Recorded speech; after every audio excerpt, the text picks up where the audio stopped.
faslun ay hadza faslun. Ini adalah satu fasal.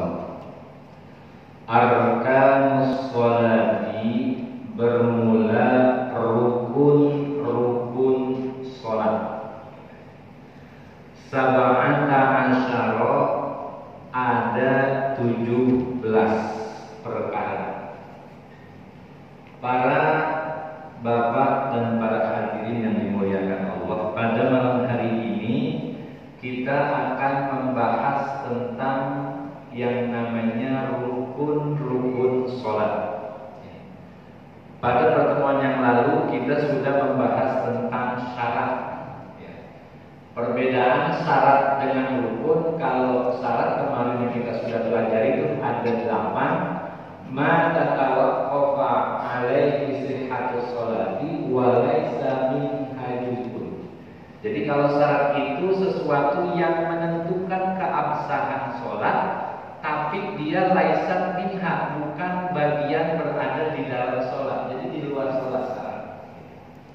Kalau ini rukun, ma tatawaqqafu alaihi sihhatus sholati wa huwa juz'un minha.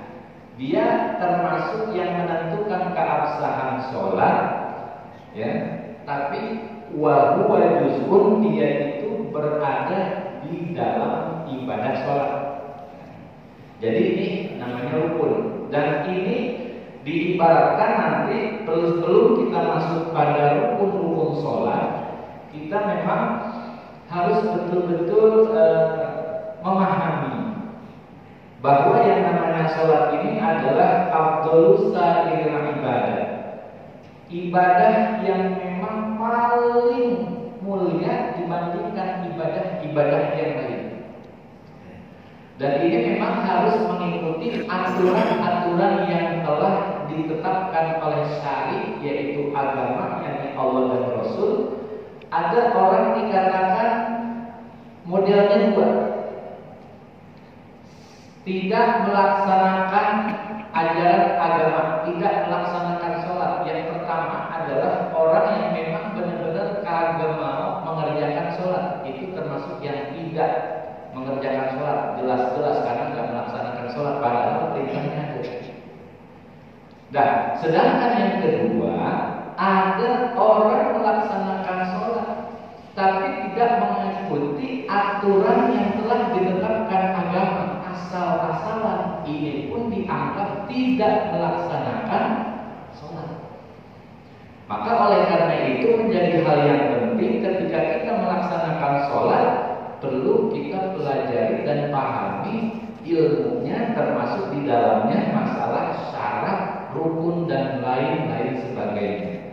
Karena ini bentuk penghambaan yang paling mulia. Ketika Rasulullah Shallallahu Alaihi Wasallam melaksanakan Mi'raj, itu di atas beliau Shallallahu Alaihi Wasallam melihat dengan bentuk yang bermacam-macam gerakan daripada ibadahnya, tasbihnya malaikat. Rasulullah melihat ada malaikat yang berdiri berzikir, bertasbih kepada Allah.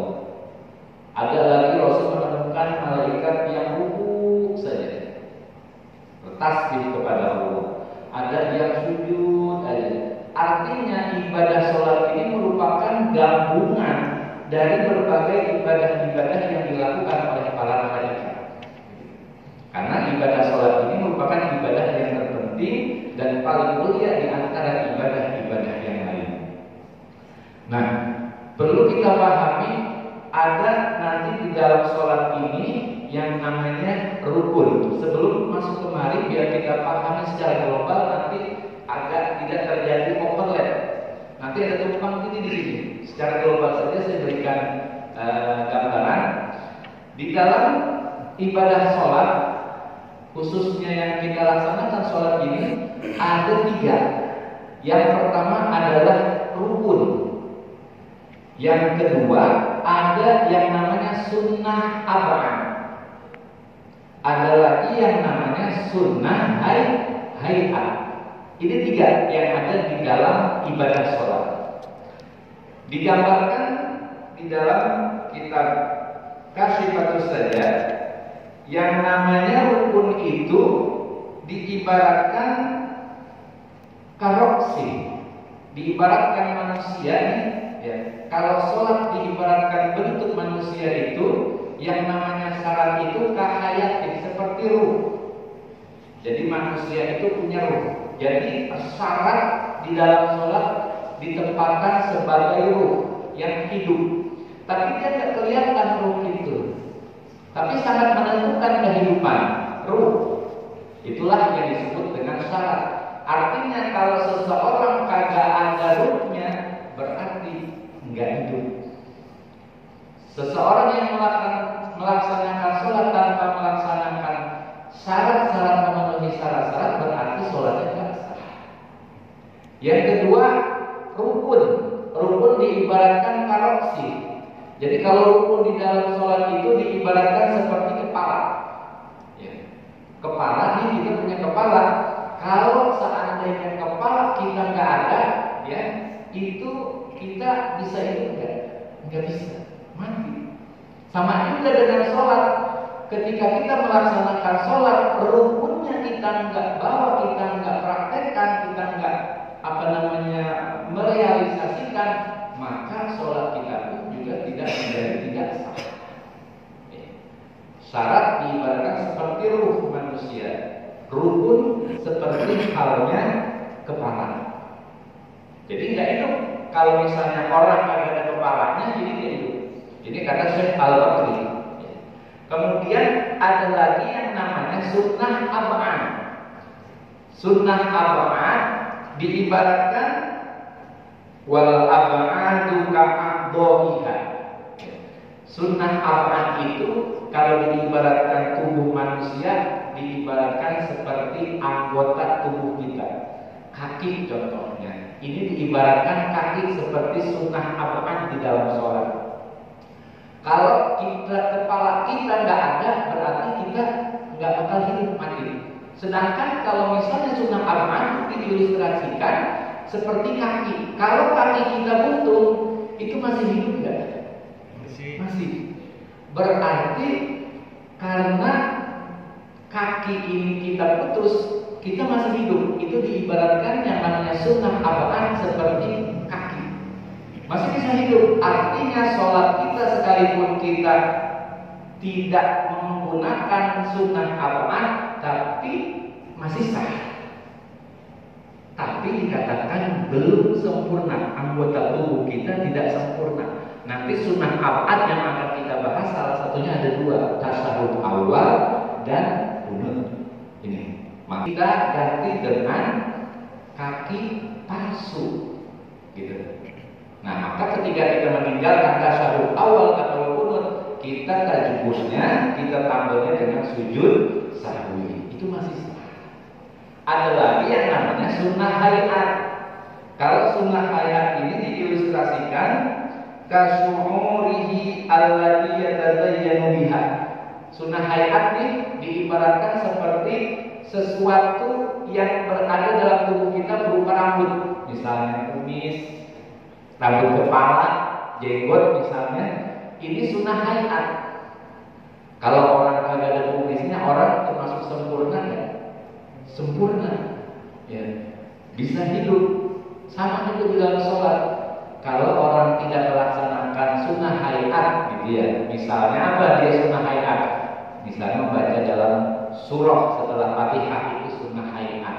Kalau dia nggak baca, itu sholatnya tetap sah, termasuk sempurna. Tapi di dalam masalah sunnah hayat bisa mengakibatkan berkurangnya fadilah keutamaan yang telah diajarkan oleh Nabi kita Muhammad Sallallahu Alaihi Wasallam. Ini diibaratkan di dalam sholat yang namanya syarat itu seperti ruh.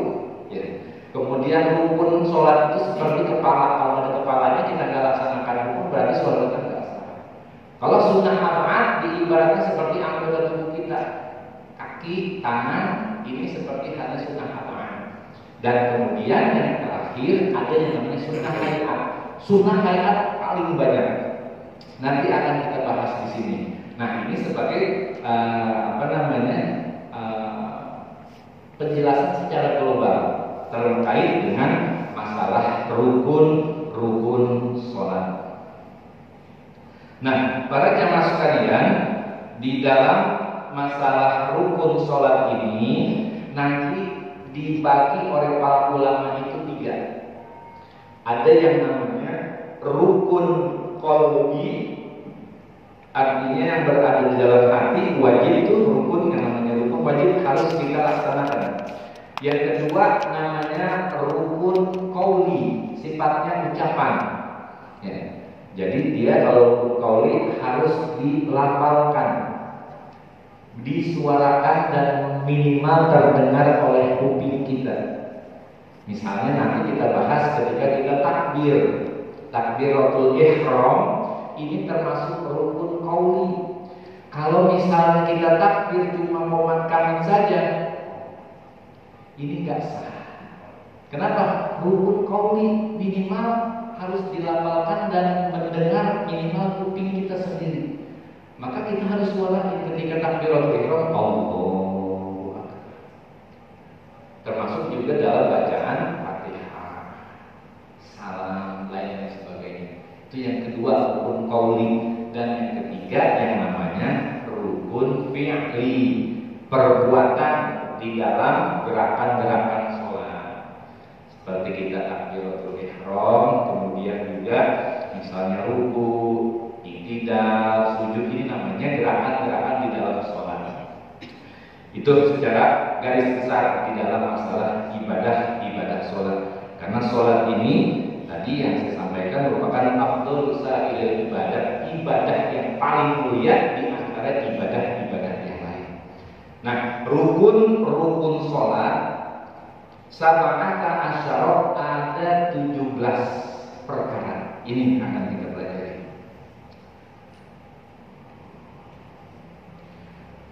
Siapa yang mengatakan rukun sholat itu ada 17? Man ja'ala tuma'ninati fi mahallihal arba'in arkan mustaqillatan. Jadi kalau pendapat ini dalam kitab Kasifatus saja termasuk Safinah dan lain sebagainya, yang ulama mengatakan rukun sholat itu ada 17. Dari mana 17? Dengan menjadikan tuma'ninah ini mustaqillatan, berdiri sendiri.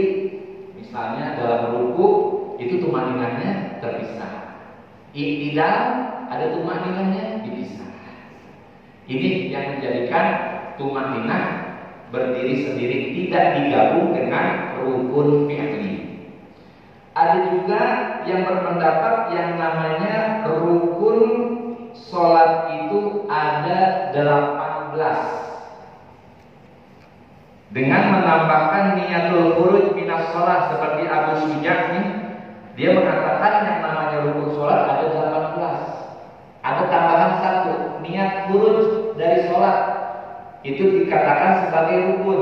Tapi dalam kitab di sini Safinah dan Kasifatus saja, Syekh Nawawi yang pendapat mengatakan yang paling kuat, yang paling sahih, annaha sunnatun, sunnah. Ketika kita salam itu menurut Abu Syuja' dia rukun, jadi harus niat. Ya, niat dulu, saya niat keluar dari sholat. Itu menurut qaul yang sahih sunnah saja. Jadi kita cukup assalamualaikum warahmatullahi, nggak usah niat lagi, itu sunnah saja. Kalau kita mau bawa sunnahnya, silahkan niat dulu, baru niat khuruj. Yang mengucapkan namanya sholat itu yang namanya muqtatamatun, muqtatahatun bit takbir wa muqtatamatun bit taslim. Sholat itu awalnya dengan takbir, akhirnya dengan salam. Jadi ketika kita udah salam, termasuk di situ niat khuruj sudah ada. Gitu. Itu menurut Abu Syuja'. Jadi ada 18. Ada lagi yang mengatakan rukun sholat itu ada 13. Ini yang mengatakan bahwa tuma'ninahnya digabung dengan rukun fi'li. Jadi tidak disatukan, kebalikan dari yang 17. Ada juga yang mengatakan yang namanya rukun sholat itu ada 19. Kal-Ghazali, seperti halnya pendapat Imam Abu Hamid Al-Ghazali, Hujjatul Islam, tokoh sufi ahli sunnah wal jamaah. Beliau termasuk orang-orang besar min kubar ulama sufi. Ya. Ini panduan kita tasawuf termasuk muaridnya kepada Imam Abu Hamid Al-Ghazali. Kalau kata Imam Al-Ghazali dalam tasawufnya, yang namanya rukun sholat itu ada 19. Salah satunya adalah khusyuk. Ini termasuk khusyuk yang paling berat kita. Maka dalam kitab fikih yang namanya khusyuk tidak dimasukkan ke dalam rukun sholat, akan menjadi berat. Ketika Sayyidina Ali dites oleh Nabi, siapa yang sholatnya khusyuk? Nabi Muhammad sudah siapin sorban warnanya hijau, pada berlomba-lomba semuanya. Ya, baru sedikit saja udah nggak bisa. Termasuk terakhir Sayyidina Ali, kamu bisa khusyuk, gitu, ya kan? Ditanya, bisa ya Rasul, gitu. Dari mana kamu bisa khusyuk? Kamu yakin apa yang kamu lakukan sudah khusyuk? Ternyata nggak bisa. Ini berat kalau memang khusyuk menjadi salah satu rukun sholat. Maka dalam kitab fikih ini khusyuk tidak dimasukkan di dalam masalah rukun sholat. Nah, al-awwalu yang pertama rukun sholat itu adalah an-niyatu, niat. Niat adanya di mana? Fil qalbi, yaitu berada di dalam hati. Fala yajibun nutqu biha bil lisan, maka kata wajib yang namanya kita melafalkan tuh binutki enggak wajib, ya. Itu hanya sifatnya sunnah. Jadi ketika kita sebelum niat, kan kita biasanya baca dulu tuh usolli fardhal maghribi salasa raka'atin mustaqbilal qiblati adaan makmuman lillahi ta'ala. Itu namanya talaffuz bin niyah, hukumnya sunnah, ya. Kalau yang namanya niat adanya di dalam hati, ya. Ini rukun, niat adanya di dalam hati, wajib. Dia nanti muqtarinan bifi'lihi, berbarengan ketika melakukan takbiratul ihram. Nanti yang kedua, kita masuk di pertama dulu, niat. Yang namanya niat ini saya sampaikan tempatnya di hati, ya. Jangan sampai kita mengawali Allahu Akbar hati kita kosong. Hati yang dimaksud adalah jantung sebelah kiri. Ini tempatnya niat di sini. Ya. Jadi ketika kita melafalkan Allah, lisan kita mengucapkan Allah, di hati ini menghadirkan tuh, aku niat sholat fardu maghrib, gitu. Ya. Kalau ini kagak ada di dalam hati ketika kita mengucapkan Allah, ini kita sia-sia sholat kita.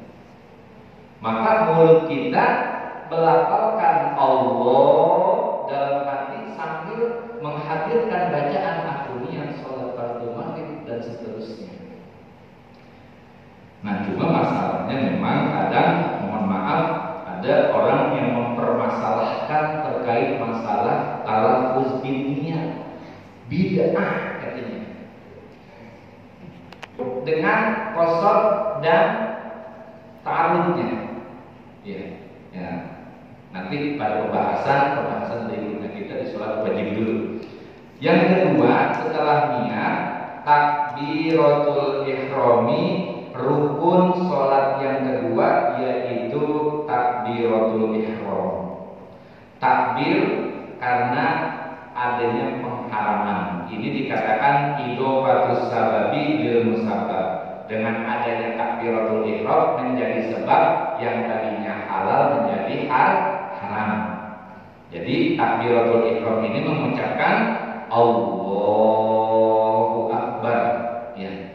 Ini mengucapkan Allahu Akbar dengan lafzul jalalah, hanya dengan kata-kata lafzul jalalah, hanya nggak boleh diganti, hanya Allah.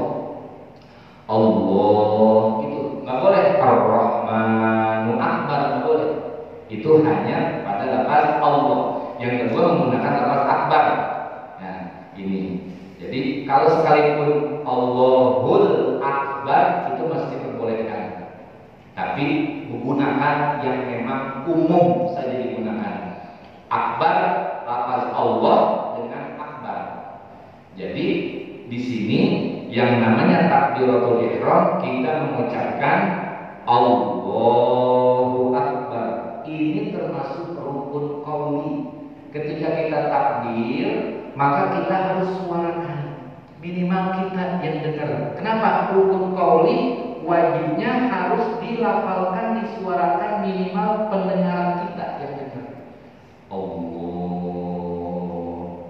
Di sini niat sambil kita mengucapkan Allahu Akbar. Jangan kita panjangkan huruf hamzahnya.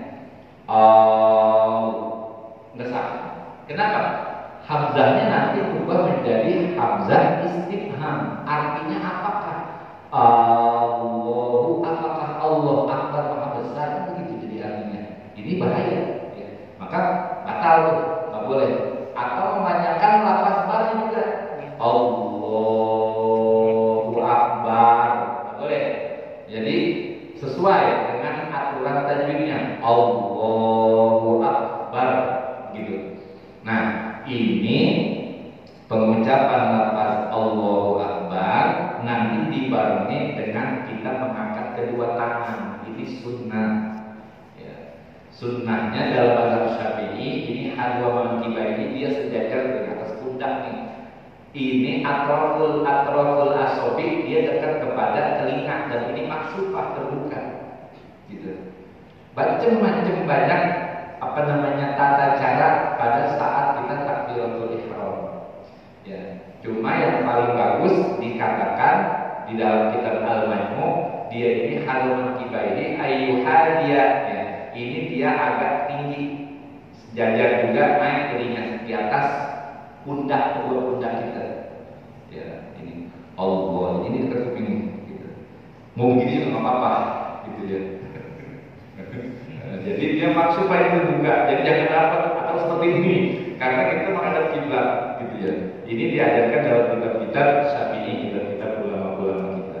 Jadi fleksibel saja gitu ya. Tapi memang yang bagus diajarkan termasuk dalam kitab Al-Majmu' itu dia ujung jempol ini dekat dengan telinga gitu. Ini masalah sunnah, termasuk sunnah hayat ya. Hal-hal yang sifatnya sunnah hayat jangan dipeributkan.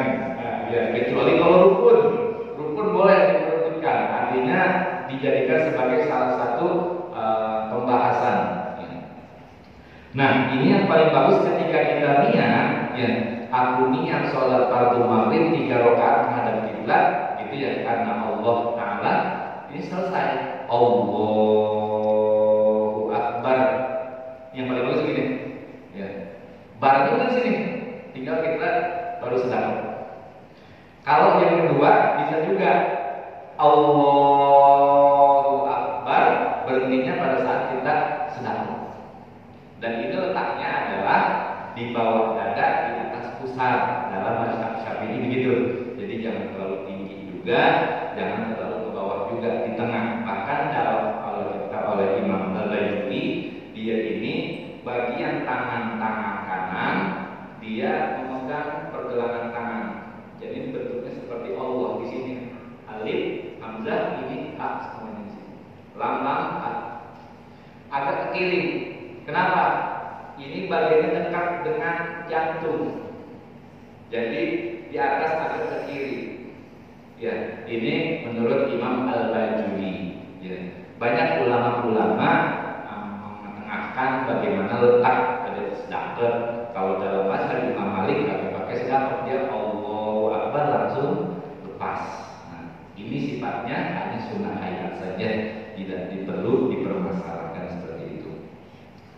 Kemudian setelah niat dan takbiratul ihram, ini saya sampaikan niat dan takbiratul ihram itu berbarengan. Jadi jangan sampai ini kosong ketika kita mengucapkan Allahu Akbar. Karena disinilah niat. Innallaha yanzuru ila qulubikum. Allah itu yang percaya kepada hati kita. Ya, bukan kepada mulut kita. hati. Makanya ketika usolli tidak dihitung kepada niat. Kenapa? Hati itu lebih sifatnya lebih apa sih namanya? Lebih betul-betul murni. Ya. Jadi setiap niat itu adanya semuanya ada di hati. Ketika kita berwudu segala macam dihitungnya adalah hati kita. Kemudian wasani takbiratul ihram, melaksanakan takbiratul ihram itu selesai. Jadi nanti ada yang namanya takbiratul ihram, tempatnya pada saat awal pertama kita melaksanakan sholat namanya takbiratul ihram. Nanti setelah takbiratul ihram ada lagi yang namanya takbiratul intiqal, takbir perpindahan dari satu rukun kepada rukun berikutnya. Ya. Nanti habis misalnya kita berdiri kemudian merukuk. Nah, ini namanya takbir intiqal, namanya sunnah hayat. Nah, kemudian wasalisu, yang ketiga daripada rukun-rukun sholat itu al-qiyamu 'alal qadiri, berdiri bagi yang mampu fil fardhi, di dalam masalah sholat fardu. Jadi kita bagi orang yang kuat wajib yang namanya berdiri melaksanakan sholat fardu. Tapi kalau misalnya sholat sunnah itu sekalipun kita kuat, boleh kita sholatnya duduk. Katakanlah sholat taraweh begitu ya, boleh kita duduk. Tapi sayang kita kuat, masa ya kita enggak memanfaatkan kesempatan mencari yang terbaik di sisi Allah gitu. Kecuali kalau misalnya lagi kotor atau apa, ini diperkenankan di dalam masalah sholat sunnah. Kecuali kalau memang yang udah uzur, nggak kuat berdiri, maka sholatnya adalah duduk. Nanti duduknya menyesuaikan, ketika dia ruku agak sedikit bungkuk gitu. Nah, para jamaah sekalian, ini rukun sholat ya yang kita pelajari hanya 3 duduk ya, karena memang sebenarnya ini yang kita pelajari sebelum melaksanakan sholat ada beberapa sunnah itu ya. Pertama nanti ada as-sunanu qabla sholat, sunnah sebelum sholat apa yang harus dilakukan. Ada juga sunnah inda sholat, ketika sholat itu dilaksanakan ada sunnah-sunnahnya, serta sunnah setelah kita melaksanakan sholat itu ada sunnah-sunnahnya. Nah, ini sunnah sebelum melaksanakan sholat itu adalah salah satunya azan dan iqamah. Ya, Muhammadin wa ala alihi wa sahbihi.